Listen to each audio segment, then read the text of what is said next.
پاکستان اور خصوصی طور پر پنجاب اس وقت بارشوں اور سیلاب کی وجہ سے تباہی کا شکار ہے۔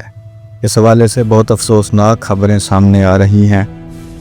ابھی ایک اور اہم خبر سامنے آئی ہے کہ پہاڑوں میں لینڈ سلائیڈنگ کے باعث بڑے پیمانے پر تباہی کی اطلاعات۔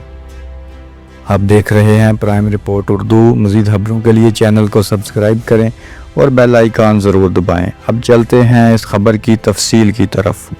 یہ خبر ہے سوڈان سے، جہاں مغربی سوڈان کے مرہ پہاڑوں میں لینڈ سلائیڈنگ کے باعث بڑے پیمانے پر تباہی کی اطلاعات سامنے آئی ہیں۔ سوڈان کے باغی group Sudan liberation movement army نے دعویٰ کیا ہے کہ مرہ پہاڑوں میں لینڈ سلائیڈنگ سے کم از کم 1000 افراد جاں بحق ہو گئے ہیں۔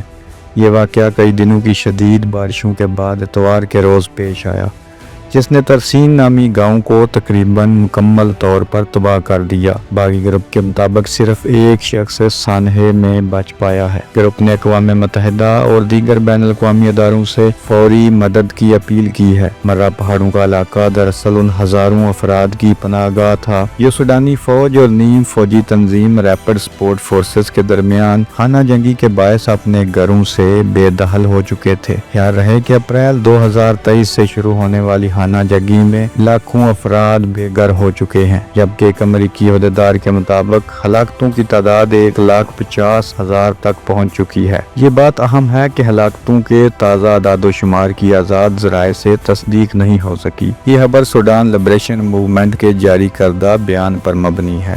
مزید عالمی خبروں اور پاکستانی خبروں کے لیے دیکھتے رہیں پرائم رپورٹ اردو اور چینل کو سبسکرائب کرنا مت بھولیں۔